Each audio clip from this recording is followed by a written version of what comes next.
Moving to Live is a podcast about movement and exercise. We bring you interviews with professionals in the movement and exercise field. The goal is to provide information for other professionals and also amateur movement aficionados, people who understand that movement is part of what makes life complete. Some of the people we interview you will have heard of. They're well known in and outside of the movement and exercise profession. Others you may not have heard of, but they have a great deal of knowledge to share. Many people doing the best work spend their time working with people, not working on their social media presence. We're going to give you a chance to learn from some of these talented and knowledgeable individuals, and we're going to learn along with you. Moving to Live podcasts are going to be short. Each interview will be long enough to impart usable information, but short enough to be able to be consumed in a single bout, during your workout, commute, or even during dinner prep. We all like long-form interviews, but time is valuable. Moving to Live wants to give you the option to learn and be entertained without needing to commit 60 minutes at a time for an interview. Give Moving to Live a listen. Check out our sister podcast, FitLabPGH, which highlights people, businesses, events, and activities in the Pittsburgh, Pennsylvania area that make movement a priority. Moving to Live would love to hear from you. Want to connect with us or have an idea for somebody you think we ought to interview? Drop us an email, mov2liv@gmail.com, or connect with us on Instagram and Twitter, both _mov2liv. We're excited to bring you these interviews, and we think you'll enjoy each and every one that we bring you.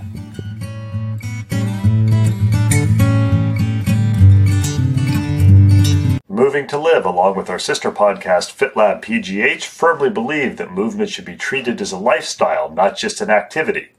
That's why Moving to Live brings you interviews across the movement field, interviewing a wide variety of professionals, all of whom understand that you should move more or move better. We bring you their stories, and we bring you more about what they do individually, professionally. If you like what you hear, leave us some feedback on Apple Podcasts, or connect with us in social media and let us know what you like. 2 weeks ago, we talked to Jonathan Levitt about his career as a marathoner and ultramarathoner, and how he essentially by accident fell into a job with InsideTracker.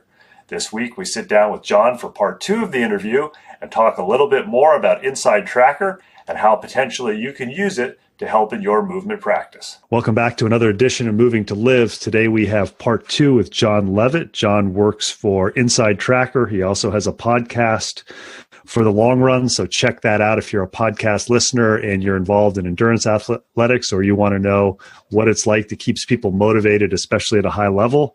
Again, a big thanks to Joe Bauer of the All Around Joe podcast, who was generous enough to introduce me to John. John told us the first time, or the first interview 2 weeks ago, how he got into running and how literally he was at the right place at the right time with the right skills to pick up a job with InsideTracker. So, John, I want to thank you for coming back for part 2 of the interview with Moving to Live. Of course. Thanks for having me on. You described in our last interview how you went to an executive event with your dad. You were the youngest guy by 10 or 15 years and just ended up being in the right spot at the right time for InsideTracker. Before you had gone to this event and met the people from InsideTracker, had you even heard of InsideTracker?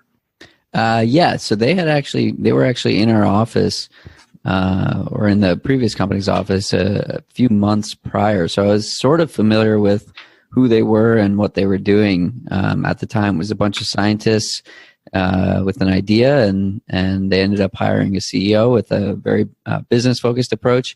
And I didn't really know much more than that. But yeah, I was familiar with the company. And somebody who doesn't know and they want the quick answer, say, I looked at the website, it doesn't really make sense to me. What is InsideTracker? Personalized guidance. So it's a blood test that tells you exactly what to do based on who you are, what your goals are, and what your specific body needs at this point in time. And how is that an advantage or a disadvantage from somebody going to their family physician and getting the yearly, or as we were joking before we started recording, when my wife tells me to go to the doctor to get the blood test? How is using InsideTracker better? Because my understanding is in most cases, although I think there's probably some exceptions, this is something people are paying for out of pocket. Yep. Yeah. So the main difference is a physician is looking for disease risk generally, and we're looking for wellness optimization. So instead of helping to keep someone from getting too sick, we're looking at how to take a healthy person and help them improve. And so we use a bit more of an in-depth test than what most people are familiar with. Most people are familiar with glucose and cholesterol. That's just the tip of the iceberg with what we do. We look at up to 43 different nutrient hormone levels. You get basic ones like the lipids and glucose and magnesium and vitamin D, but testosterone and cortisol, strength and power, inflammation related metrics. If you're interested in improving sleep, there are areas that we test for related to that as well. So it's much more than just, you're not sick, come back next year. It's, you're not sick, but you're not optimal. Let's help you become optimal. I know one of the interesting things for me, I switched physicians to Dr. Nadolsky with SteadyMD, and the first thing we did is we did a blood test, and surprise, surprise, I came back with a vitamin D level of 17, which for anybody who knows that, it's pretty low. That's pretty low. And his first comment was, you need to start supplementing with twice the recommended daily allowance. We'll test again in 3 months. And believe it or not, it went up to the high 40s. Nice. How'd your sleep change? As I've mentioned on this podcast before, my sleep is an ongoing battle because I have an epileptic dog. So every time she moves in the night, I kind of pop upright going, oh my God, is she having a seizure? Yeah, got it. However, she's a good running partner, so I'll take the modified sleep for hopefully the next 8 or 9 years so that I can enjoy her company. There you go. Well, that's good. Yeah, we love SteadyMD. They have a very positive approach and forward-thinking approach, and we actually have a partnership with them to help their clients and our clients in very different ways. They have a lot of athlete overlap with them as well in terms of some of the athletes that they sponsor, and it's super cool to see. It's super cool to see what they're doing and removing the logistical barriers around actually speaking with a physician, and removing the it's fine, come back next year, and changing it to, here's somebody that understands the athlete's body, and if you're tired, the answer isn't going to be just train less, but it's going to be, okay, let's look at your ferritin levels. Let's look at, your inflammation. Are you overtraining? Are you under fueling? And what are some strategies and interventions you can take to help facilitate progress instead of just, putting a Band-Aid, just train less, as many people hear. And I know the mentality of many people in America, I haven't lived around the world, so I don't know, but if you're an adult and movement and training and exercise and running marathons and other things is what you do, many times you're kind of looked at and said, well, if you feel tired, don't run. Yeah. And I think SteadyMD has hit on the model. It's like, look, you want to be active. You want to be able to get in and talk to a physician, albeit virtually, today or tomorrow, rather than 3 weeks from now when they have an opening at 5:30 p.m. 3 weeks. Right, 3 months. Well, we're in Pittsburgh, so we're a little smaller than Boston. But yeah. I can say I interviewed Dr. Josh Emdur for Moving2Live, and he was not licensed in Pennsylvania, but one of his colleagues was. And having been with them about 11 months, because they're dealing with a smaller number of patients, I have better interaction with my physician on a proactive basis. Not I'm sick, but right. Try this, or what about doing this? That I'm a huge fan. I have very good insurance, and I still pay the money out of pocket each month to have him as my family practice physician. Yeah, they do great work, and the point you touched on there is what brings a lot of people to InsideTracker. We have a lot of athletes and female athletes in particular that are experiencing fatigue, and the response they've heard from their doctor is, you're training a lot, of course you're going to be tired. Or if they can convince them to do blood work, they'll often test serum iron instead of ferritin. And if you ate a steak yesterday, your serum iron could be high. or it could be optimal. It's probably not going to be low. And it's more useful to understand your ferritin level. And we see 50% of females under the age of 50 having suboptimal ferritin levels. So that could be a value of 11, that could be a value of 6, that could be a value of 39. But as long as it's above 10, the physician will say, "Oh, you're low," but that's about it. Whereas if you're a female endurance athlete and your value is 12, like, of course you're going to be exhausted all the time, and of course you should take a supplement immediately. Whereas it's the kind of thing where it's like everyone has their own scope of practice, and physicians are very essential for certain things, but they're not trained in these areas. And the problem is people are going to them with that problem and they don't know what to do, or they don't, they weren't educated around nutrition or things like they do a couple hours worth of it. So instead of giving bad advice or wrong advice, they just don't give advice. They say, "Oh, it's not low enough to be a problem. So modify your training or train less," which none of us want to hear. We're talking with John Levitt of InsideTracker. I know that I've been aware of InsideTracker for a fair amount of time, but there are probably going to be listeners who are going to say, "Well, how does a blood test work if you don't go to a doctor?" Because many people are familiar with going to a doctor, and a doctor might write a script and they may take the blood right there in the doctor's office, or they may send you to a testing center. Somebody's listening to this and they're training hard, or maybe they just say, "My doctor doesn't want to give me a blood test," or maybe they're in a situation where I have a very high copayment, but I want to know what some of my values are. Right. How does it work with InsideTracker? Say somebody listens to this when this airs in a few weeks and they say, "Gee, I want to try that out." How does this work? Pretty well. So the way that it works is you go on our site, you sign up for a plan. We have too many options available, but I would suggest either Ultimate or Essentials, depending on your budget. Ultimate's the most comprehensive. Essentials is a selection of the 12 metrics that we most commonly see as problem areas. Those are also included in Ultimate. So you select a plan, you tell us more about food frequency, exercise, lifestyle, demographic information. So we start to build this profile on you so that we can give you guidance based on who you are. After you complete that profile, we email you a requisition form or a lab slip that you print out and bring to a local Quest Diagnostics lab in your area. So you do it locally. The results are back within about a week or so, and then you can start making changes and tweaking your diet, again, based on who you are and what your body's needs are. And I know I was pleasantly surprised when I had a blood test done with Quest and I registered my account. It'll actually feed right into my Apple Health as part of a wellness program, which they didn't advertise, and I found out accidentally. Yeah, it's new, and it's a very cool feature there.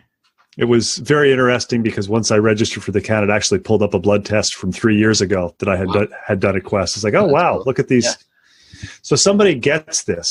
So they get the requisition, they get the blood test. Where does the report come from? I know I've gotten blood test reports from my doctors. I've gotten basically a paper copy saying, for example, here's your ferritin iron level, or here's your serum iron level. Here's a range of normal, and you fall in the normal range or not. How does this differ? Or how is it the same to basically picking up a printout of your blood test? Yeah, so what we do is we display it against your normal and optimal range. So normal, we all have the same normal range if we're a living human. And optimal is where it's at in terms of improvement. So a 70-year-old male versus a 30-year-old female, or a 30-year-old female that exercises versus a 50-year-old male that doesn't. They all have different needs. And so the profile that you fill out upon registering allows us to determine, are you here? Are you here? Are you in the middle? What are your specific needs as an individual? And then the output is basically eat this food X number of times a week in order to achieve better longevity or improved sleep or whatever it might be. So that you can get into that optimal range based on nutrition and supplementation and lifestyle. And how is optimal determined? Is this based on somebody looking at the individual tests? Is it based on your age? Is it based on? Yeah, so there are a handful of variables that go into that. So it can be as specific as, a 50-year-old Asian female has a different HSCRP level than a 50-year-old white male. And so our research has identified longevity-focused or performance-focused research studies linking certain levels to better results. And so then we look at studies on how do I modify this value to get it into the optimal range. So there are sort of two algorithms at play here. One is the one that's creating the optimal range, and then the other is the guidance to help get into that optimal range. So the platform itself is basically a big data warehouse of PubMed research studies, and all these research studies are available within the platform. You can click and see, why am I being recommended ashwagandha as a supplement, or why are you recommending that I eat beans 4 times a week to help with my glucose levels, things like that. So somewhere someone has done a study on healthy people modifying certain levels from some sort of diet or lifestyle based intervention, and based on the recency or the number of times it was cited or the type of study, that study gets a specific weight within our platform, and the highest weighted studies come to the top, so that you get the recommendations that we're most confident about first. And so oftentimes those are the ones that are hardest, or people don't want to do, or things like that. But those are the ones that work. And so that's what we do. We distill scientific research into do this or do that, or eat this way or eat that way. So you might see a recommendation to eat more meat. I might see a recommendation to eat less meat. Same food, but we have different needs. So that's all factored into the equation. And is this something that if there is a value that is way, way out there, that the recommendation may be, this is something that just doesn't look right, you need to seek medical attention and go see your physician? Yeah. So if anything is outside the normal range, we recommend speaking with the physician. Oftentimes people will test post-race or post, CrossFit games or something like that, and their inflammation levels are through the roof. So stuff like that can be expected at times, but other times there are things that are a problem. Like if your calcium is in the red, you're not going to solve that through dietary sources. For example, calcium is a very tightly regulated mineral in the body, and if it's actually low, that's a sign of a problem. So we're not going to address that by saying, drink more milk or take a calcium supplement. There might be something going on that you need to address via a physician. So that's part of the reason that we like this partnership with SteadyMD, because they have the ability to help with those types of interventions. And for listeners who are not familiar with SteadyMD, you're paying a fee a month to have tele-access to a general practice or family physician.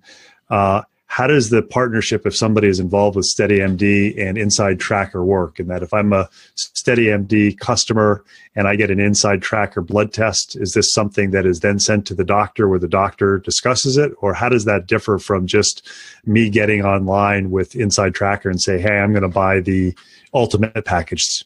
Yeah, so they have access to their clients that sign up through us or that sign up for InsideTracker, so they're able to view remotely. So it lends to a better conversation if you're speaking with a physician, and then there are just discounts that go both ways, sort of preferred pricing for both communities. And I'm curious, have you had instances or a growing case of physicians outside of SteadyMD coming to you and say, hey, I like what you're doing. I'd like to incorporate what you do as part of my practice with some of my patients? Yeah, I mean, I just had a call with a physician this morning, and he was like, yeah, I love what you do. It's better than what I can do. I can do the analysis and just send you the data. So we're able to provide guidance on existing data through what we call our DIY plan. So you just upload the data and get analysis. And then we have other physicians that are like, okay, your pricing is better than what I can get for my clients through insurance. So I'm just gonna, I'm gonna bill them and you can bill me, which is really backwards. Like, it's so strange that a physician is using a for-profit third-party business entity to facilitate blood testing and additional guidance on top of that. But hey, it's a need. We're happy to fill it.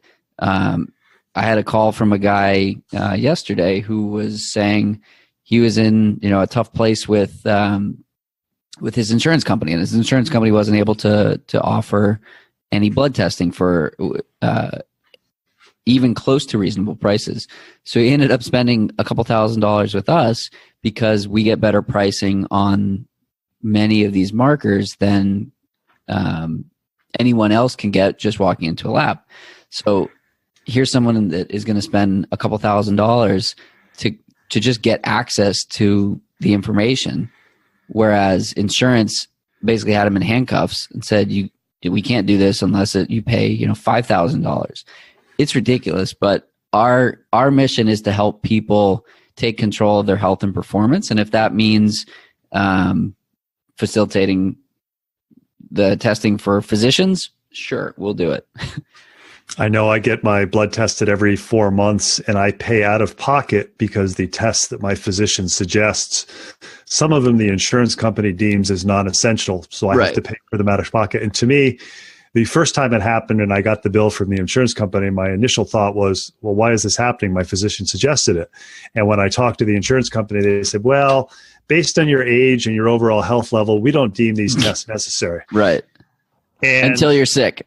Well, I've had some eye problems, and my eye surgeon has always said, remember, you're an N of 1. There's some general physiological principles. So as an N of 1, I'm willing to pay money out of pocket so that I can find out problems such as the low vitamin D that I found out before the problem occurs and causes significant health risks. So I'm a huge fan of anybody who promotes wellness. For sure. It's crazy. You mentioned the non-essential tests. My prior roommate tried to get our testing done through his physician, and he was charged $240 for vitamin D alone. We have a test for $99 that includes vitamin D and 4 other metrics, and it's crazy that you said non-essential, but 35% of our users have low vitamin D, so that's a pretty substantial portion of people that, they're missing sleep quality, they're missing recovery potential, they're missing mood, they're missing, testosterone impact and things like that. It affects every single function in the body. Why is that not an essential test? To me, that's ridiculous. But again, we're here to help facilitate it. Somebody's listening to this, and I know one thought that may come in, it's like, okay, insurance doesn't cover this, but I would imagine, and you can maybe comment on this, just if somebody has a flexible medical spending plan, can they submit InsideTracker bills for that? Yeah, fortunately, you can use HSA or FSA funds for any of our lab testing plans, which is great. We learned that like a year and a half ago now, and we've had a lot of people sign up through those funds. And I'm curious, prior to working with InsideTracker, had you had your blood drawn as you trained for marathons, or is this something you started doing? No, never. Yeah, no, I never thought even to link the two. And I've had some fascinating post-marathon results. Do you sometimes get yourself tested pre-marathon and post-marathon just so you can geek out on those difference based on what happens after a couple hours on the run? Yeah, so I was doing some blogging around the 2017 Boston Marathon. So I tested, so Boston Marathon is mid-April. So I did some testing in January to get a baseline. And then at the end of March, after I had gone through peak training, and then I had tested 2 days post-race and then 10 days post-race. And it was fascinating to see. I didn't have a good race, and I did a lot of the things that I recommend that other people don't do before a marathon, and sort of just didn't take my own advice. And my testosterone tanked 700 points. And my coach was like, yeah, you're taking, I ended up taking 3 weeks off of exercise entirely. And it was, I think, 25 days before I ran after the marathon, which is like really tough if you're someone that loves running. But I had this data that validated like I was trashed. And my original plan was I had such a bad race and I ran an hour over goal time that I was like, yeah, I'm going to run another marathon in May or June. But the data showed that don't even think about it because I was so beat up that would have just put me further in the hole. I know that some people become slaves to the data and other people use the data as a tool. For you, as somebody who is a runner and has the access to use this, do you use it as a tool or are you a slave to it? It's like, okay, these blood values say this, so no matter what, I'm going to take time off, or do you use other metrics to help determine what you're going to do in your training and performance? Yeah, so I always share the data with my coach, and it ends up being a tool to help drive decision making. So you take objective and subjective data, as simple as, are you motivated right now? Are you excited about training? Are you happy? Things like that, that can be pretty black and white. And then layer the how do we improve this? So there are things that are black and white that you should be a slave to the data with, something like iron or vitamin D. Like you simply must listen to things like that. If your testosterone goes down a little bit, or if your cortisol goes up a little bit, or inflammation is up a little bit, you can modify around that or back off or increase training. As facilitated or as guided by the data, but there are some components of it where like you simply must make a change due to what you see. One of the things that we've seen as we progress in the 20th century is the ability for runners and other endurance athletes to have more data in regards to training. I know you mentioned your Garmin watch, and I remember when they first came out with GPS watches, and I thought it was the best thing ever because I could run the actual distance I wanted to run and not kind of an estimation or ride a bike beforehand to plan out the route. What is your recommendation? Because I know that there are some endurance athletes or some athletes or active people who have quite a bit of money, and they'll say, well, if one blood test is good, then 3 is better. And I could see them wanting to purchase an InsideTracker blood test every week of the year. Yeah, we have people that are on an unlimited plan and they test monthly. They do it more around dietary interventions and trying to understand, or they're just like real data nerds and they just really just want a thorough baseline. But we have people that'll go vegan for 30 days, or we have people that'll try keto or add oatmeal or whatever. And they just want to see, does it work? And is this something that is it something I'm wasting my time doing?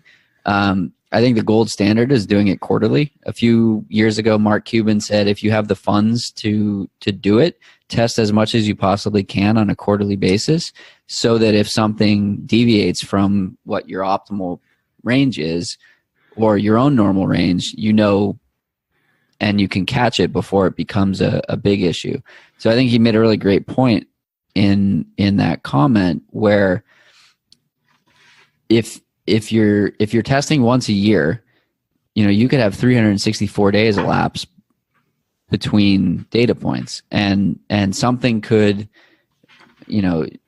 happen a month later or 6 months later or whatever. You don't want to waste that year. But if you're taking your car in for a tune-up more frequently than you're taking your own body in for the same evaluation, I think it's a sign that there's more to be gained from knowing more about yourself.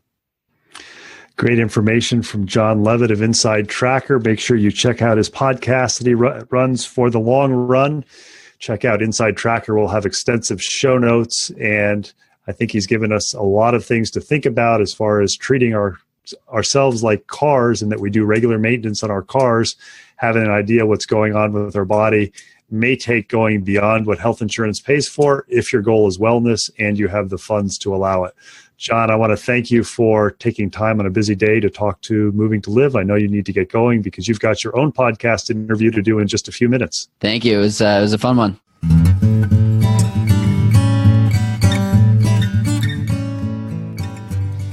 Thanks for listening to the latest episode of Moving to Live. Make sure you check out the show notes for contact information for our latest guest, as well as links about all the things we talked about. Intro and exit music is Traveling Light by Jason Shaw. You can subscribe to Moving to Live on Stitcher, Apple Podcasts, and Google Play, and be notified about new episode releases.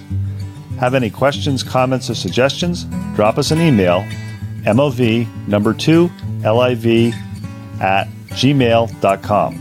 Connect with us on Twitter or Instagram, both _MOV2LIV. Please tell your friends about Moving to Live. It's a go-to place for information for movement and exercise professionals and amateur aficionados who understand that movement is part of what makes your life complete.